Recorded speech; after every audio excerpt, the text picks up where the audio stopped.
Hi and welcome back to my channel. In today's video, I'm going to be going through my entire seed collection and talking about what seeds I'm planning on growing in my Zone 1A garden in 2023.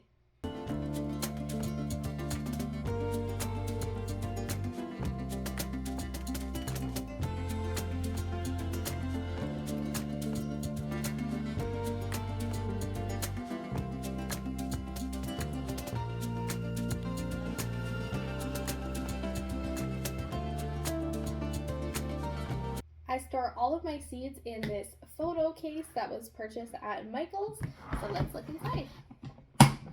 Before I get into the specific varieties, I am growing in Zone 1A out of Stony Rapids, Saskatchewan. So my last frost date every year is June 12th, and my first frost date of the winter is on average August 25th. So that gives me a 73-day growing season. So for everybody who watches the videos of all of the homesteaders in like Arkansas and Alabama and down south, that's like their fall growing season. So my growing season is extremely short, and because of that I need either very quick maturing varieties or more frost hardy seed varieties. So all of the varieties I'm going to go over in my photo box here are varieties that I have picked up previous to moving up north to Stony Rapids. So these are all varieties grown in either Zone 3A or 3B, so in a much milder climate. So I might not be growing all of these up north, but I will go over what I have. So starting off with green peas, I currently have the Mackenzie Alaska variety. These have grown very well for me in Zone 3, and so I will be trying some of these in Zone 1A as well. My beans, I've grown these two varieties from Wild Rose Heritage Seed Company in Zone 3A, and so I'm hoping they will also grow in Zone 1A, but it is the Royal Burgundy bush bean and the Provider bush bean. So one's a purple bean, one's a green bean, and they both produced really well for me previously, so fingers crossed for this year. So I have a real love-hate relationship with carrots. I had a terrible time trying to grow them in my first 2 years of gardening, but after I picked up the Wild Rose Heritage Seed in the rainbow carrots, these actually grew really well for me in my Zone 3A garden last year. I got some really good sized carrots and had really good germination, so I'm really excited to see how they do up here. They are a 60 to 75 day variety, so they should be able to fully mature in my short growing season, so really looking forward to this. So the next bin is my cucumber bin. I love pickles. They are by far my favorite thing to can. They are my favorite thing to make. And so even though I don't eat a ton of cucumbers raw, I grow a lot in my garden so that I can make pickles for the following year. So I've tried 3 different varieties so far. The first is the Mackenzie Cucumber National Pickling variety. This one's pretty standard. You can get it in most of your grocery stores. The other 2 varieties that I tried last year are from Wild Rose Heritage Seed as well. They are a Canadian-based company. As you can tell, I really love ordering from them. And the first was the Wisconsin SMR 85 cucumber. And this is a really short season variety. It's 55 to 65 days. And then the other one is the Boston Pickling cucumber. So I believe that this is the one that did really well for me in my 3A garden last year. So I'm really excited to see how these ones do this year. And they're also a 55 to 65 day variety. So the next one I have here is my corn. So this is the Wild Rose Heritage Seed Simonette corn. I don't know if I'm pronouncing that right. But this was my first year growing corn this past summer, and these actually grew really well. I got quite a few small size cobs. They're meant to be small, but they are a 65 day maturity variety. So theoretically, I could grow these up here in Stony as well. So I might have to give that a try. They do take up a bit of space, so I'm not sure if I'm going to be growing them next summer just yet. So for peppers, I have a variety of hot and sweet peppers. So the first is the Sunbright Yellow Sweet Bell Pepper. I have not been able to get this to grow, to be completely honest. It just hasn't worked for me yet. It is supposed to be a 75 to 85 day variety.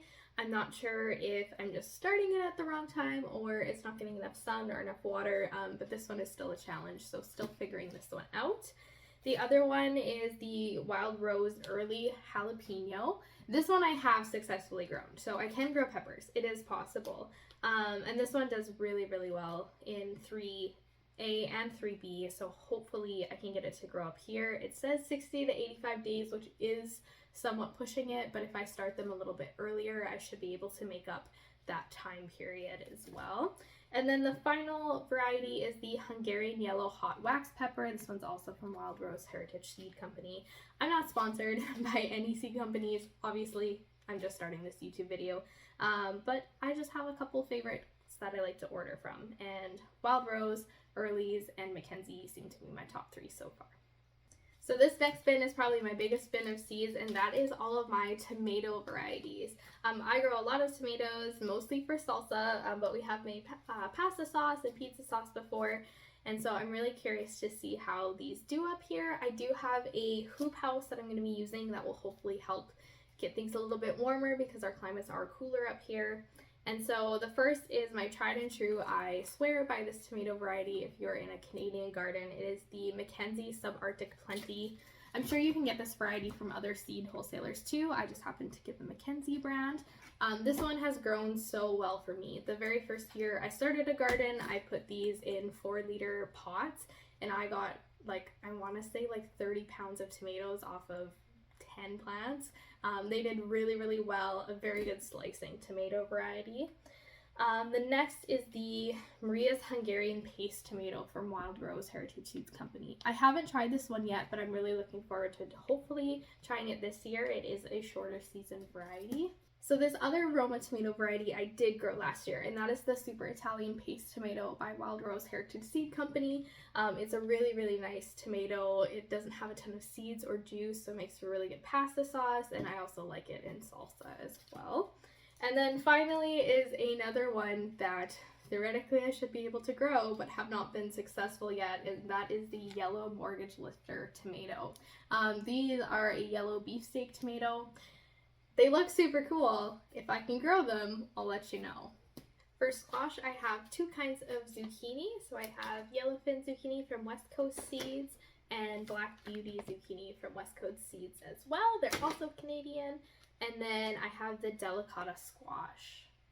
So these ones I haven't been able to grow yet, mostly just because I don't have the space for them. But they're supposed to taste like a sweet potato. So very curious to try these one day. So next up we have our greens. So I have the Grand Rapid lettuce from Mackenzie, and this is a really good like leafy variety. I like to plant it pretty thick and then harvest all the leaves before maturity for like baby lettuce. The next one I have is kale. This is a variety from Mackenzie, and it's done okay for me in zone 3, but I didn't have it in the right spot, so I have to try it again to really give it a fair shot. And then the last is the Great Lakes lettuce from Wild Rose Heritage Seed Company. This is also a short variety, and it's more of an iceberg style lettuce, so really looking forward to that. Editing Shayna here, I just wanted to quickly show you that I am attempting to grow some lettuce right now inside the house over winter. So hopefully this works, and if it does, I can give you a little video about how that process works. But yeah, just trying out some of the Great Lakes lettuce inside the house right now. So the next few bins all hold varieties of different herbs that I have, starting with some sage from West Coast Seeds. This one grew really well for me so far, so I'm looking forward to doing more of that. I also have some thyme, and this also grew really well for me in zone 3A, so hopefully I can get it to grow up here, we'll see. I have 3 different kinds of dill because once again I love pickles and you need a lot of dill for pickles, so I'll be planting, probably trying to do all 3 of these this year. I have a couple different varieties of chives. We use them quite a bit in cooking. And then I have some basil, the sweet basil specifically from Mackenzie, and then oregano. And so the only other bin I have in here is just a miscellaneous pack of flowers, but I'm not going to go through that because I really have not grown flowers very often. So they're kind of just something I'll sprinkle out and see if anything happens from them. So these are all the seeds that I purchased before I knew I'd be moving up to Zone 1A. And so now you may have noticed Henrietta sitting here. So she is holding all of the seeds that I purchased specifically for the garden in Zone 1A. All of these are from Early's Farm and Garden in Saskatoon. And so I'm just going to quickly go through the varieties with you now. So all of these varieties are from Early's, and they are all short season varieties for that 73-day growing season that I have. So the first one is a radish, the champion radish specifically, and I've not grown any of these before, so I'm really looking forward to seeing how they do. The next is the atomic red carrots. Out of the rainbow pack that I grew last year, the reds were definitely our favorites, as well as the purples, so I wanted to pick up a just single color pack to try out. I also got some artwork broccolini. These are really good in like stir fries and different Asian dishes, so I'm looking forward to that. And I've also been told that the brassicas will grow really well up north here. So next we have just a pack of rainbow beets. I've never tried growing beets before, but root vegetables tend to withstand frost a little bit better, so hoping this will work out up north. Next we have the early white Vienna kohlrabi. I see these all over Instagram and YouTube, and I just got too curious and I had to try it, so we'll see how that goes. We have some spinach, just the perpetual spinach, some golden acre cabbage as well. Once again, brassicas tend to do pretty well up here, I've been told. And then some super snowball cauliflower. I really like cauliflower. My husband does not like the texture of cauliflower, but it's my garden, so I'm still growing it anyways. I just grabbed another jalapeno pepper.